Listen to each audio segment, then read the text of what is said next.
Welcome back to Midlife Crisisses. I'm Tyson, one of the hosts. Thank you so much for liking, subscribing, commenting, sharing. All of that stuff helps us continue to do this podcast, and we would appreciate if you would continue to do that each and every episode. We love you guys so much. We want to keep doing this, and that is one of the ways to guarantee. Nothing in life is guaranteed. Guarantee it. Yeah, okay, that we will keep doing this. So smash that subscribe button, that like button, that follow button, whatever buttons are there, smash them all. And we really want to hear from you guys too. We want to hear about your midlife crises. We want to know what kind of stuff you are going through so that we can talk about it and share our insights about trying to survive this bull as well. So let's get into it.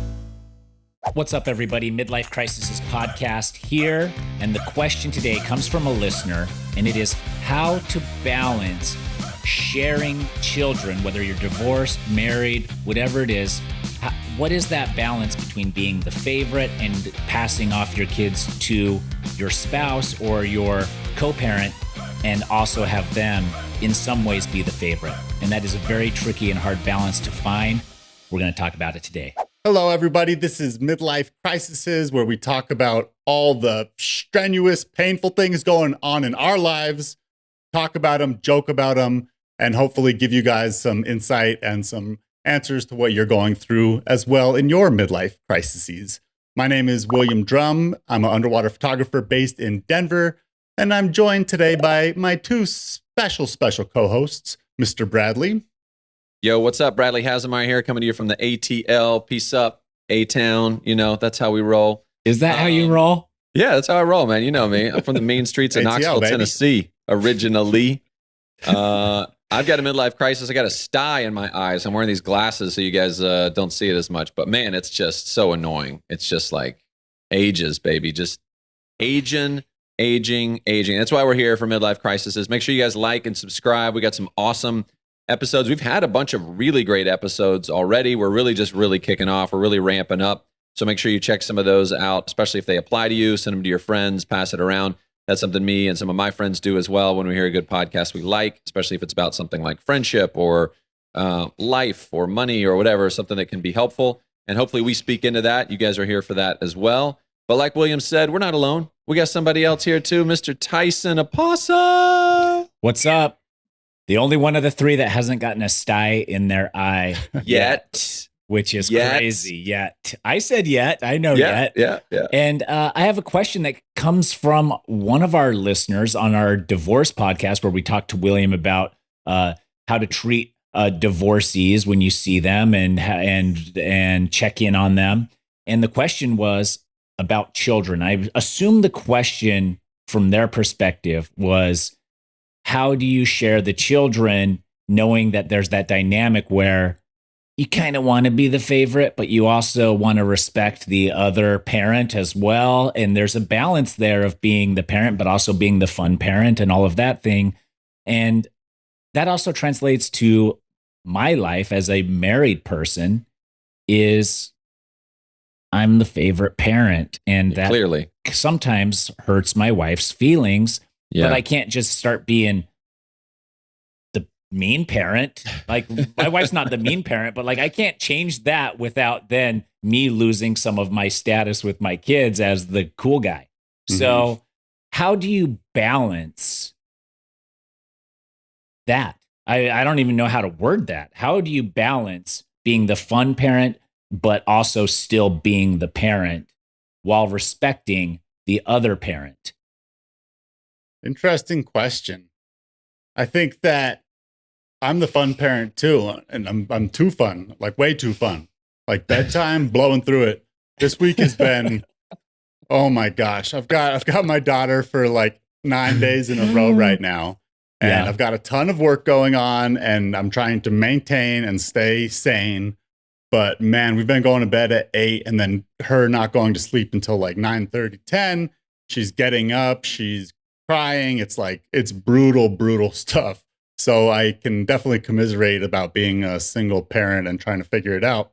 As far as like, do you want to be the favorite? Do you want to, you know what I mean? It's all about playing to your strengths in a big way. So for me, there's there's some things that I'm really good at as a parent and some things that I'm not as good at.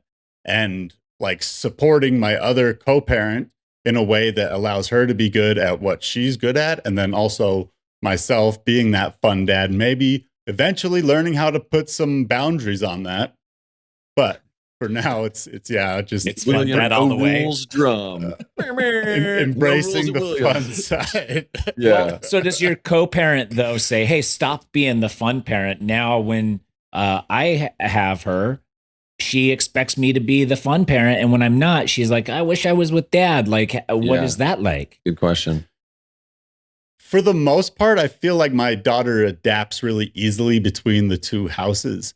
Like she very rarely tries to play that game like, well, at mommy's I can do this, or at daddy's I can do this.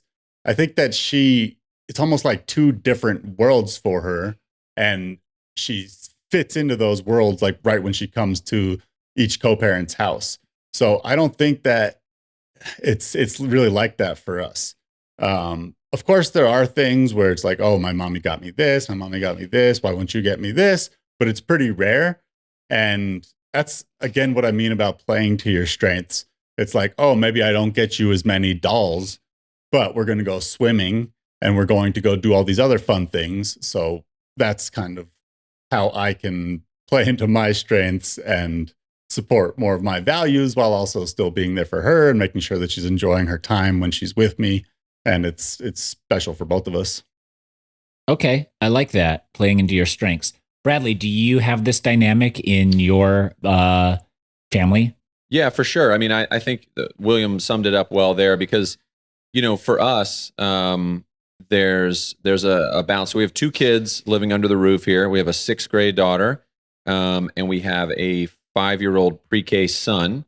We also have a 28-year-old foster daughter, but she's out on her own doing her own thing. So in terms of like the in-house kind of responsibilities and stuff, I think it gets divided amongst strengths because, I don't think there's like a conscious, I'm trying to be the fun parent.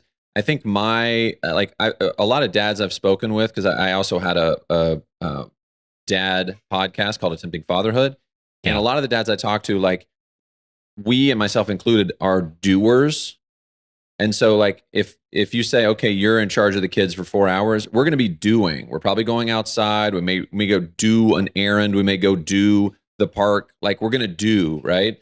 I'm not so much a like stay at home and play with the things, but my wife who's actually doing it right now because our son is sick and he's at home and it's a crisis because then we had to push our meetings from today. And now we're trying to figure out who gets what at what point. How do we get him out of the house for her meetings? Anyway, so it's all of that kind of stuff. And so that's kind of, what's that? Yeah. And I'm a doer. So I said after this, wait, what did you say? Yeah. You're a doer. So after this, you're taking the kid out of the house. It's already probably figured out. We're going to the park. Yeah. And I know that's what we're going to do. So that's kind of one of those things that is a little bit of my strength. But I think as I've parented longer, like at the very beginning, kid 1, you don't know what you're doing. I mean, technically, no parent really fully understands what they're doing. Every kid is different, scenarios change, whatever. But something that I've learned now is like I try to think steps down the road.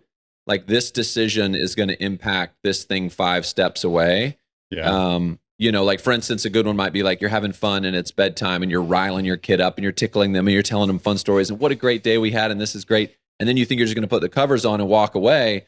Well, no, buddy, you just bought yourself like another 45 minutes of like having to bring them back down again, back to sleep mode. And so like I've learned some of that just through trial and error. And so, there's other things that are along those lines that I can play into my strengths. My wife is definitely on the emotional support side. She's the one who my kids cry to. I'm like, I was just with my daughter. She said she had a good day at school. And then like 10 minutes later, I hear her crying upstairs, talking to mom about how this person was mean and she didn't get this assignment. I'm like, what? It was the same day. What do you mean? Like, it was just because tell me your secrets. Exactly. Come on. I'm safe.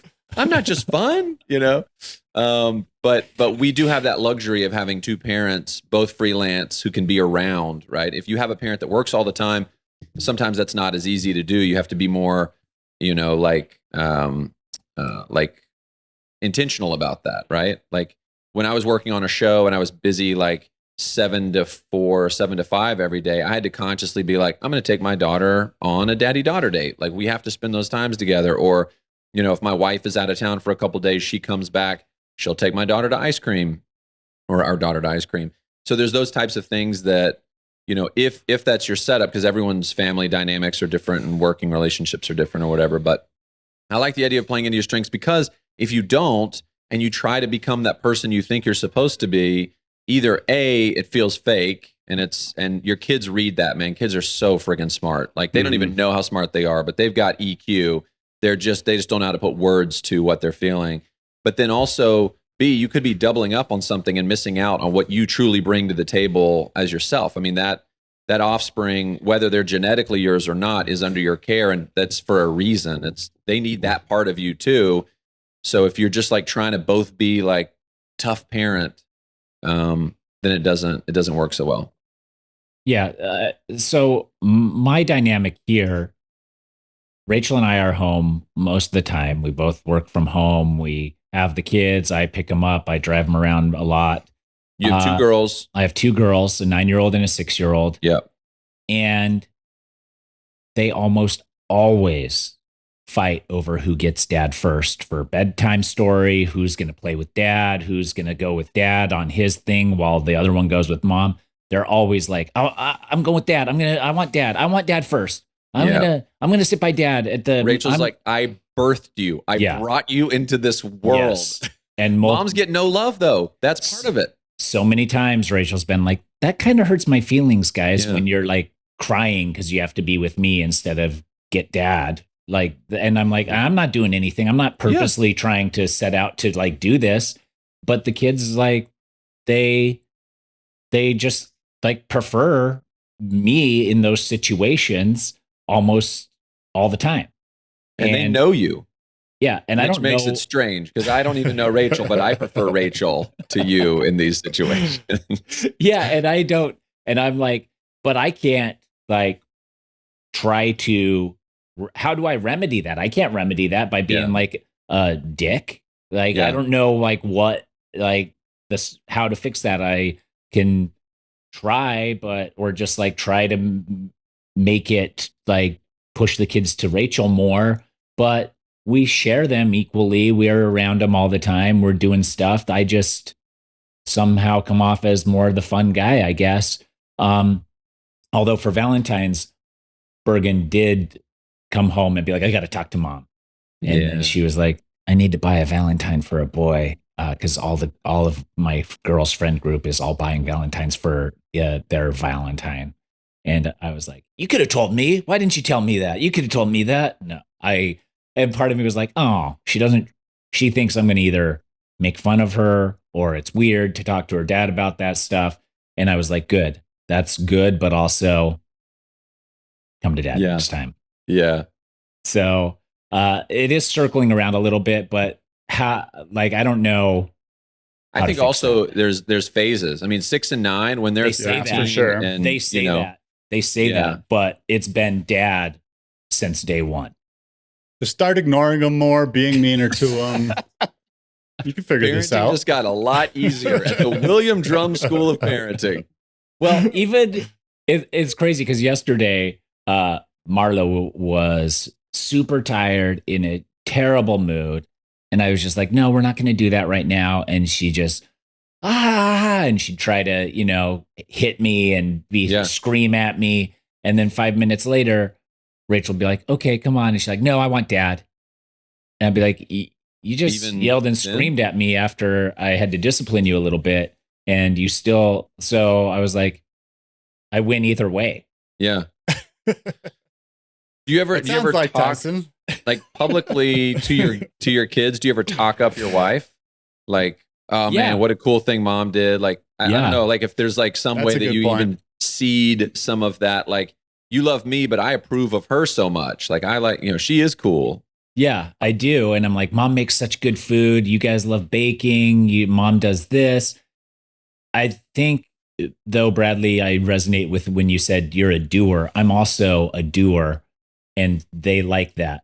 Yeah. Rachel tries to be a doer, and then she's like, we went to the trampoline center, and then we stayed 15 minutes, and then I left. He's like, no, you got to stay. Takes until 15 they're minutes just to fill out the form. Yeah, you got to stay until they're falling asleep. Yeah. Or she'll be like, let's go to the aquarium, and we'll get to the aquarium. And she's like, okay, let's go home. We have a season pass. We only need to be here for 20 minutes at a time. I was like, we no, just came to see one otter. Let the kids run around until they're sick of it. Yeah, that's interesting. And so, but she'll like spend the day baking and doing that with them. But if they're wanting to play and do something outside, Rachel has. That's you. That's me. Rachel has a different skill set. And so I don't know, but even as babies, they would be like, Dad. And I was like, yeah, that's what I'm talking about. I think that as co-parents, first of all, you don't want to be competing at all to be like the favorite parent. You don't, but it happens all the time. It happens naturally, and I'm sure that, there's jealousy and there's all these other things that come into it. But you're just talking about talking up your other parent. For you guys, it's your wife. But for me, I think talking up my co-parent is so important because it makes her feel like we're still connected in some way. Like when she goes to her mom's house, it's not really a completely different world. So I do think that even if you're too jealous, you can talk up other stuff that isn't as important. Like, oh yeah, your mom buys you really nice Barbies. That's cool. But we're going to go play this amazing adventure now. But yeah, like saying kind stuff about your co-parent, even if it's hard or you don't necessarily buy into it 100%, I think is really good for your daughter or for your kid that you're sharing. And probably one of the hardest, most depressing, brutal parts of being a co-parent is when your kid like really misses the other parent. Like I've had a couple nights where my daughter Rowan, she's 4 years old, she'll just cry for mommy, and it's like you can't do anything about it. Like you can't, there's nothing you can do. And it's only happened a couple times, but it's like a half hour of her just saying, mommy, and crying for mommy. And it's like, I'm doing everything I can. Like, I love you. We had a good day. But if you can't, there's nothing you can do. So that's another reason why you have to make sure that like you're being there for them. And if you're not as good as certain things, make sure you're better at other things so that those moments are minimized. And even when they're with your co-parent, they're not so broken up about being apart from you either way kind of thing. Like otherwise it's just a terrible situation. But would it bring you pleasure if your daughter was with her mom and you found out that she was constantly crying for you?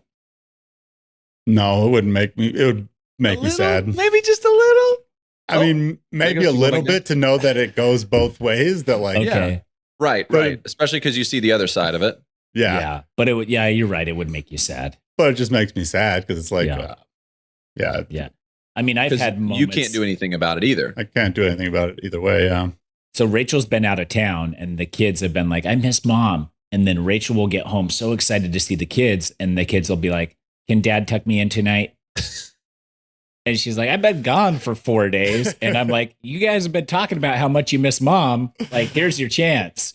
And I don't know. I think my kids do it on purpose just to razz her. Just to razz everybody. That seems genetic, actually. That seems like that's. I guess it is me. It is kind of on you. I also think it's interesting how parenting has changed from the standpoint of like, the latchkey kids, parenting in the 80s, parenting in the 90s, and like parenting now, just in terms of like, I never remember being like, I just miss mom or I just miss dad. And it's funny because if Kirsten and I go on a date, even like we're walking there, because we live in this great community with some restaurants and stuff, almost like Brooklyn, which is where we lived for a while. So that's why we picked this place in Atlanta. And we have a babysitter come over, even a friend in the neighborhood who's older who can kind of be here. Ellis is 6th grade. She doesn't need much. She's like, she will be crying because we're going out to dinner, even though she was at school all day. It's like, there's something about that separation. Some of that's because we both work from home, so we see each other all the time. But like, Kirsten will go away for work 3 days, go shoot something in LA or whatever, and then come back. And it's the beginning of that. To rip away is like the end of the world. I mean, it's like, I can't believe you're going out of town. And it's just funny because I was reflecting back on it. Granted, I'm a guy too, but I was like, my dad would go on trips all the time for work. Don't remember being like, where's dad? Mom would go out of town on vacation. I was like, where's mom? And I don't know if that's just because we've done too good of a job. Too good loving of our parents. kids. Yeah. But I just think it's just a totally different dynamic now too than it was back then. It's just like, mom's out of town. Well, I would just shut up. Okay, great. We're moving on. All right. Well, my dad was the disciplinarian. So like my mom was a stay-at-home mom. Yeah. Cook all the meals from scratch, be there all the time. So I had more interactions with my mom like that. And then anytime I got in trouble, my mom would be like, I'm telling your dad as soon as he gets home, I'm telling your dad. And you're like, okay. That as well be the police. No. I have to hide. Where can I go? What can I do? Can I get my mom to forget about this before my dad gets home? Yeah. Yeah. And so it was full panic mode. And so that's how I viewed my dad for a long time, was the disciplinarian. Yeah. And that he was just like the heavy hand of the law. I do remember when I was a kid, like if I was ever injured, I always wanted my mommy for sure. Yeah. Oh yeah. Like as far as just overall comfort. Or sick. When you're sick, Or it's like, sick. Yeah. oh Yeah. only mom. Dad's not buying me a 2 liter of Sprite. No. Some saltines and Gatorade. Yeah, right. Take a shower. I'll see you in the morning. Exactly. Suck it up. Yeah. What I think that all co-parents know that like the handoff days are the worst days because of what you're talking about, Bradley, where when the other parent first leaves, they really miss them. For co-parents, it's like that all the time. Like, oh my gosh, every single week, that one day of, and it's bad both ways. It's bad hard either when way. When they sprint to your arms and they're like, "Thank you, Dad," and then you're like, "Oh, that's terrible for mom." Or if they're like, "I don't want to go to dad," right? Yeah. And it's also hard when you're getting them, because then you're like reminded of the good times in the relationship and like being that family unit and kind of having that nostalgia. And then obviously when you're giving them up, it's like, oh, my house is really quiet. I miss my daughter. So like those handoff days are really brutal. They're better now that we've been separated for 13 months, 14 months or whatever. But still, like sometimes I'll drop Rowan off, come home and just look around and just be like, man, this is weird and like not fun. Yeah. And how do you cope with that? By being busy and by working, and especially because it is hard to get enough done when I have her. Like there's other things that I'm really thankful for when I do have the time to myself. Whether that's working out more or working on my business more or trying to go out with friends. So like make up for it by doing the stuff that I would be doing if I wasn't a dad, basically, like just using that time for something beneficial or also just to relax too. Like sometimes after having my daughter for an extended period of time, it's right, just you're going strong those 7 days. Yeah. I would imagine you're kind of like every second matters. Every moment matters with her because I she's gone for a week, and then she's back. But then, so it's full tilt. And then stuff builds up too. It's like that's what's happening right now. I've got her for more than a week. And I've told you guys about this before, but every single night, like I run a business. I've got my photography. I've got a bunch of other stuff going on. So I get through what I can in the day, go pick her up from daycare, try to do something fun. Like yesterday we went to the pool and then came home and made some dinner. And then it's always like, okay, I've got these other couple tasks that I'm going to do as soon as you go to bed. So like I made a meeting with one of my contractors for 9 p.m. last night. And I was like, okay, she'll definitely be asleep by 9 p.m. Yeah, exactly. And then, 9:30, 8:30 comes. I'm like, I don't know. It's not looking very good.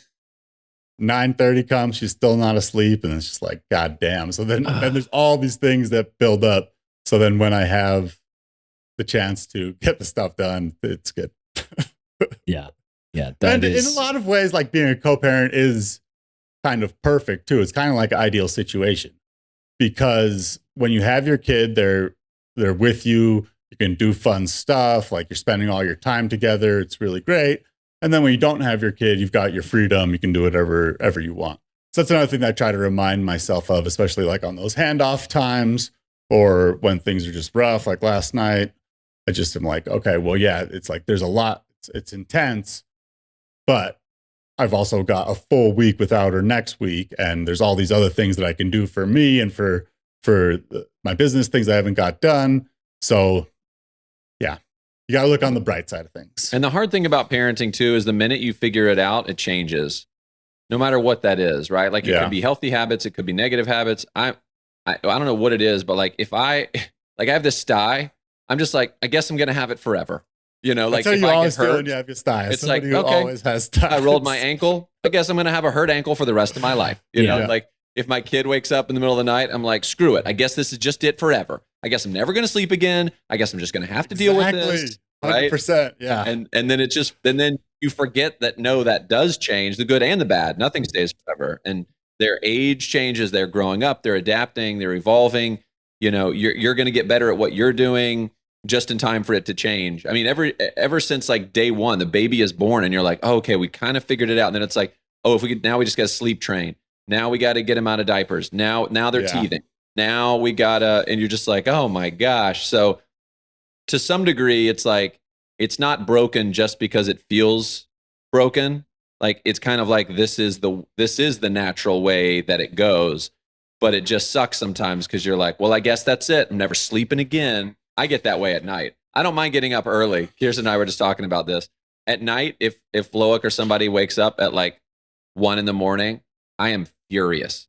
I am just absolute animal style. Like, unless it's a real nice request, like, I have to go pee-pee. It's like, fine. But if it's like you wake up and you're like, I can't go back to sleep, like a scream, I should leave you out. I just can't handle it. That's so funny you say that, Bradley, because that's literally been on my mind like all week. Like bedtime is just going to be brutal and horrible and terrible for the rest of my life. Every time I've got my daughter, it's going to be horrible. Yeah, but I'll never have a meeting at 9 o'clock with a contractor again. That's out the window. But you're right. It is everything changes. It's all phases. So thank you for calling that out. Yeah, it's as much to myself as it is to you, sir. Yeah. I mean, with our 6-year-old right now, you have to get her all the way to sleep, and you just have to. And I've said this to people before, and they're like, do you want some sleep training techniques? It's like, no, it's fine. She goes to sleep when I just have to read to her for a bit, sing her some songs, tickle her arms or her legs until she's snoring. And then we're good. And they're like, okay, well, you could just take some sleep training stuff. And I was like, I know, but this isn't going to last forever. Yeah. And if when I'm 90 and she's 60, set 55, and she's like old enough that she remembers that I used to tickle her arms until she was snoring, then maybe she'll take better care of me when I'm a geriatric man who's lost his mind. That's a sweet idea. That's a sweet idea.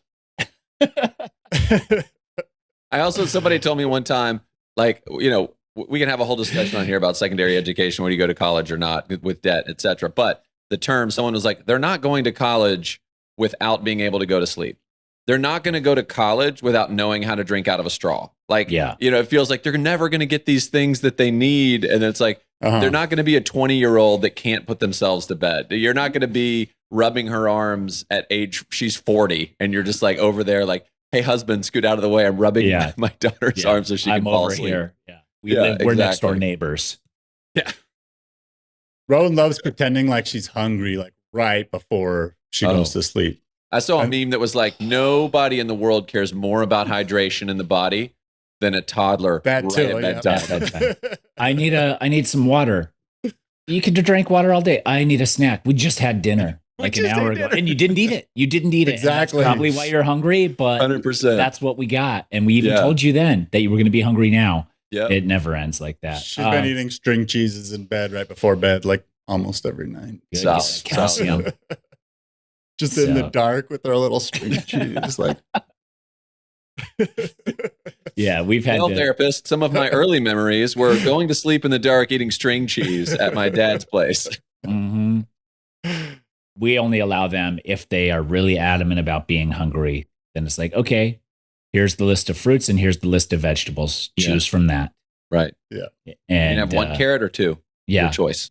You can have an apple, a carrot, some blueberries, strawberries, a banana, or snap peas. This is also from the guy who, what did you say you pay your kids to clean the backyard? Like 50 cents or something? Like, I think we had a conversation about that. You're just like, I'll pay them to clean up the backyard, like 25 cents or 50 cents. Yeah. I don't know if I had a conversation about that, but we do pay them a quarter to do chores. Yeah. And Exactly. they like it though. Like they want to earn money. Yeah. Because they're like, there's these quarter machines. And I was like, oh yeah, kids still love those. They still love them. My daughter wants to have her birthday party near a grocery store so she and her friends can go in and spend a quarter on these little turning machines. I'm like, what? Yeah. That's crazy. Yeah. I need you know to get what else into they that love game. is the crane things where they grab. They love the crane. And they lose over and over every again. time. And they get so mad. The claw, $10 machine on a freaking little rubber ducky. And you're like, get out of the way. I can do this. I can do this. Or the other thing they really love is those surprise toys. And they're like, I wonder what Sonic character I'm going to get now. And you're like, you got Sonic again. It's like, that's what happens with a random draw is sometimes you're going to get the same thing. Okay, I guess I'll give it away. So I just bought that for you to give away. Yeah. Fine. Great. Whatever. But maybe this one. What's in this one? What could be in that one? Feel it a little bit or do something. See if you could figure it out a little bit that you don't have it. Because I'm tired of getting the repeats on these surprise toys, but they love the surprise toys. That's so true. We're on the same page. Till they don't. And even then, they don't think that they don't love them. They're just mad that they got a repeat toy. Right. It's like there's only 10 options. Like you have a 10% chance of getting. I want to get the ultra rare one though. I want to get the ultra rare. The ultra rare one. Why is it ultra rare? Because it says so on the on it. And then what are you going to do with it when you get it? What do you mean? Well, what are you going to do with it? Like you're striving after. You're this is everything. What are you going to do once you get it? I don't know. Put it on the shelf, I guess. Play with it. There's no end game. It's the now game, and that's partly how kids. 100%. Ours too. I mean, geez. I mean, a lot of time that's lucky though, because they can just get over things so fast. Like, just absolutely heartbroken about something, and then just completely out of their brain. It's so true. Good for them. Back to the question though, I think that really, especially with co-parenting, first of all, you got to try to fight those urges to be the favorite parent. You want your kid to love both of you the same, because or else it's going to suck for them when they're with the other parent if they're much more into the other parent. Right. And then as part of that, playing to those strengths, making sure that you do what you're good at and involve them in it, and try not to talk trash about your other co-parent. Always try not to talk trash about your other co-parent. Quite the opposite. Give praise to your other co-parent when you can, and just understand that in the long run, it's better for you, better for the kid, and better for the other parent for them to love you equally. Yeah. That's a good takeaway right there. I think I would just echo that, and I would add maybe for those who are co-parenting together, like under the same roof, you're married or your partners or whatever, just communicate. Does it feel like there's something lacking? Does it feel like, I feel like they love you more? You got to get that out. Otherwise you start resenting the other parent or resisting the kids going to them or whatever. So, yeah. And I will make a bigger effort to hype Rachel up in front of the kids so that they are more excited to choose her first for tuck-in time and stuff like that. And don't forget about just ignoring them and like treating them poorly too. Those are important components. That was a good takeaway earlier. We'll also build Rachel's relationship with them stronger. I don't like mom, but dad hates me, so I guess I'm just going to pick her. Yeah, that way Rachel and the kids can just sit there and talk shit about you, and then that'll really be a good bonding moment for them. That's true. That is true. They like Rachel for the record. They just, whenever it comes down to You're just too cool. Who do you get? Yeah. So, all right. I really like that. I like that episode. Hopefully we were able to answer that question from one of our listeners about parenthood, sharing kids with partners, whether your partners are in the same house or not. Until next week, like, subscribe, share, do all of those things. Let's get the word out, because we're all going through this crisis together, and the more the merrier.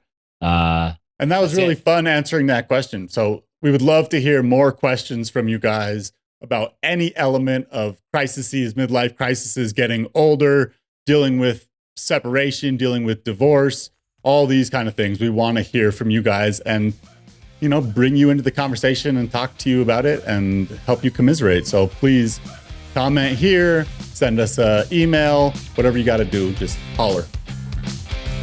Till next week. See ya. Hi, guys.